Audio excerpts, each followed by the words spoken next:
Halo semuanya, selamat datang di 90 Menit Bola. Kita awal informasi kali ini dari kabar Rizky Ridho Santuy, Borneo FC salib Persija di klasemen. Persija Jakarta kini bukan lagi pemuncak klasemen BRI Super League. Usai posisinya digusur Borneo FC Samarinda, Kapten Persija, Rizky Ridho menyebut hasil akhir klasemen nanti yang dilihat. Persija saat ini duduk di posisi kedua klasemen sementara BRI Super League usai hasil imbang 1-1 melawan Bali United di Jakarta International Stadium. Puncak klasemen diisi oleh Borneo FC karena mampu mengalahkan tamunya PSM Yogyakarta dengan kedudukan 3-1. Borneo FC Samarinda bahkan meraih hasil sempurna dari 4 laga yang dijalaninya dengan mengumpulkan 12 poin. Meski timnya tak lagi di puncak klasemen sementara BRI Super League 2025-2026, Rizky Ridho tidak khawatir. Menurutnya, kompetisi yang dilihat adalah di akhir musim nanti. Kerap cadangan, Galih Freitas buktikan jadi pahlawan Persebaya. Persebaya Surabaya berhasil meraih kemenangan semenjamu Semen Padang di Stadion Gelora Bung Tomo pada Jumat 19 September malam. Skor tipis 1-0 tak hanya mengantar Persebaya menang atas tim tamu, tapi juga menyodok ke posisi 3 besar klasemen sementara BRI Super League. Gol semata wayang Persebaya berhasil dilesakan sang kapten Bruno Moreira di menit ke-78. Namun lahirnya gol tersebut tak terlepas dari kelincahan pemain asal Timor Leste Galih Freitas. Pemain sayap Persebaya itu dengan leluasa menusuk dan mengirimkan umpan matang ke kotak penalti. Selama ini Galih kerap dibangku cadangkan oleh pelatih Persebaya Eduardo Perez. Namun pertandingan melawan Semen Padang menjadi jawaban Galih atas kepercayaan yang diberikan oleh Eduardo Almeida. Tanpa Rivera, bonek merasa gaya main Persebaya membosankan. Meski mencatatkan kemenangan, bonek tetap banjiri unggahan Persebaya Surabaya dengan kritik tajam. Kritik tajam bonek berkaitan dengan pola permainan monoton yang dipertontonkan oleh Persebaya Surabaya kontra Semen Padang. Monotonnya permainan Persebaya tak terlepas dari absennya sang kreator baju hijau, Francisco Rivera. Akibatnya, Francisco Rivera buat lini tengah Persebaya kehilangan arah dan sempat deadlock di babak pertama.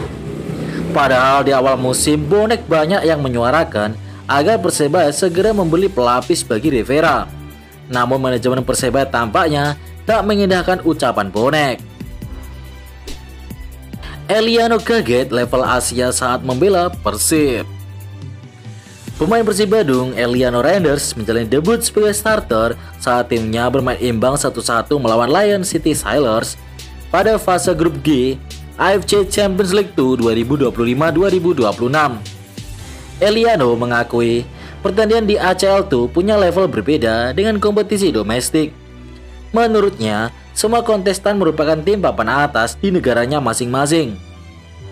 Tentu saja ini adalah pertandingan dengan level yang tinggi. Anda lihat mereka bermain bagus. Juga kompetisinya dihuni tim-tim yang bagus. Jadi untuk laga berikutnya kami harus menang, ujar Eliano. Meski hanya meraih 1 poin, pemain berusia 24 tahun tersebut enggan larut dalam kekecewaan. Para pemain harus segera mengalihkan fokus ke pertandingan berikutnya di BRI Super League. Nasib Arema, banyak pemain absen lawan Persib. Duel Arema FC versus Persib Bandung dijadwalkan bergulir di Stadion Kanjuruhan Malang pada Senin 22 September, kick-off pukul 15.30 waktu Indonesia Barat. Singoedan dihadapkan sejumlah persoalan menjelang laga ini. Salah satu yang menjadi masalah mendasar adalah absennya sejumlah pemain. Beberapa pilar skuad Arema FC menepi karena cedera. Nama-nama seperti Dalberto, Valdeci, Ahmad Maulana Syarif, hingga Adi Satrio kini harus absen sementara. Kemudian gelandang jangkar Arema FC Betinho juga tak akan memperkuat Arema FC dalam pertandingan nanti akibat kartu merah. Khusus Dalberto, pemain asal Brazil itu mengalami cedera saat Arema FC kalah atas Dewa United di pekan kelima kompetisi BRI Super League kemarin. Erick Thohir dapat dukungan supporter tembus 90%.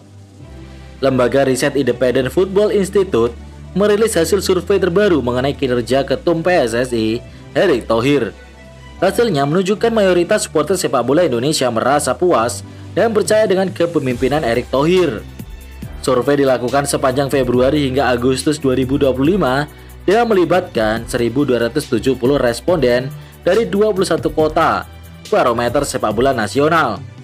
Dari hasil tersebut tercatat 79,53% supporter menilai kinerja Erick Thohir sebagai ketum PSSI masuk kategori memuaskan dan sangat memuaskan.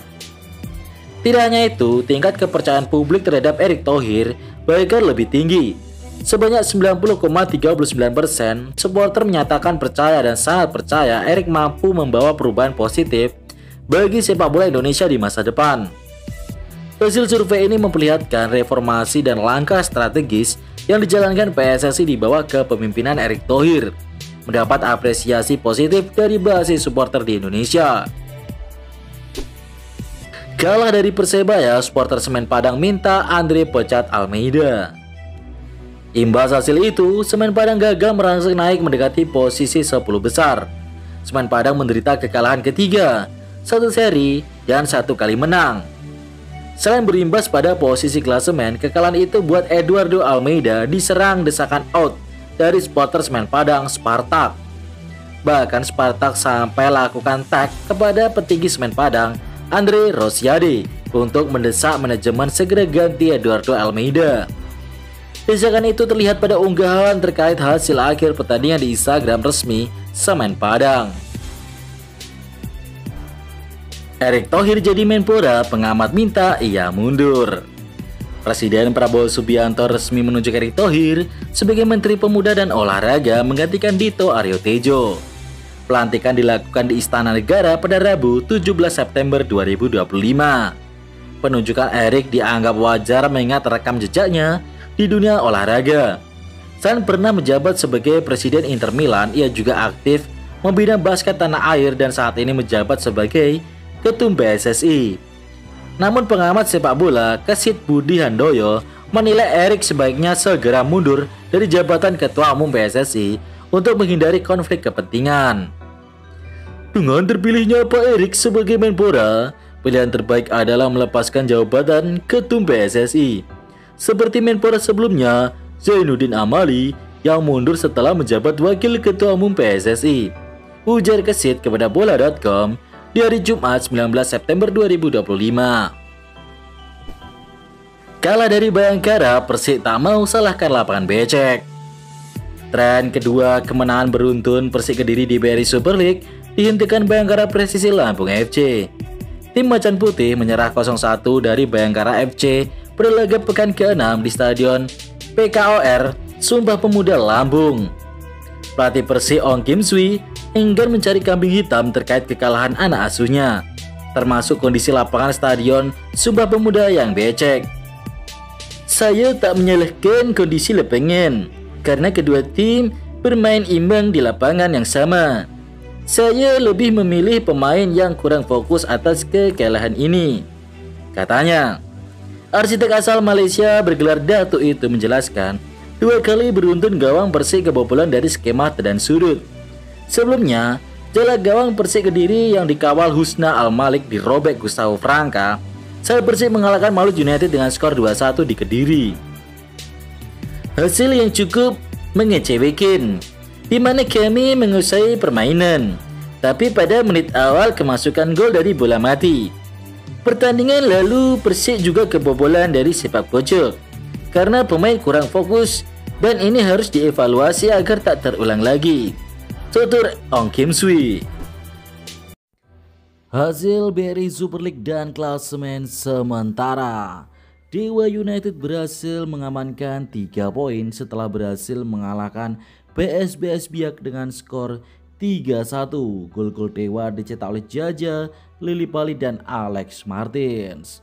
Dan di pertandingan lainnya luar biasa sekali, PSM Yogyakarta mengobok-obok Bali United, menang telak 1-3 di kandang Bali. Wow, PSM kalau main malam gacor banget ya. Dan berikut ini klasemen sementara: nomor 1 Borneo, nomor 2 Persija. PSM naik ke peringkat 3 diikuti Persebaya, nomor 5 Dewa United, 6 Arema FC, 7 Malut United, 8 Bayangkara FC, dan 9 Persija Jepara. Di papan bawah nomor 10 ada Persib Bandung, 11 Persik Kediri, 12 Bali United, 13 Madura United, 14 Semen Padang, 15 Persita Tangerang, 16 Persis Solo, 17 PS Biak, dan 18 PSM Makassar yang belum menang nih, tapi PSM masih menyimpan 2 pertandingan. Kita beralih ke Pegadaian Championship. Persipura Jayapura berhasil mengalahkan tamunya PSIS Semarang dengan skor 2-0. Kemenangan yang sangat berharga buat Persipura. Sementara tim baru Garuda Yaksa pesta gol ke gawang Persekat Tegal dengan skor 4-0. Wow.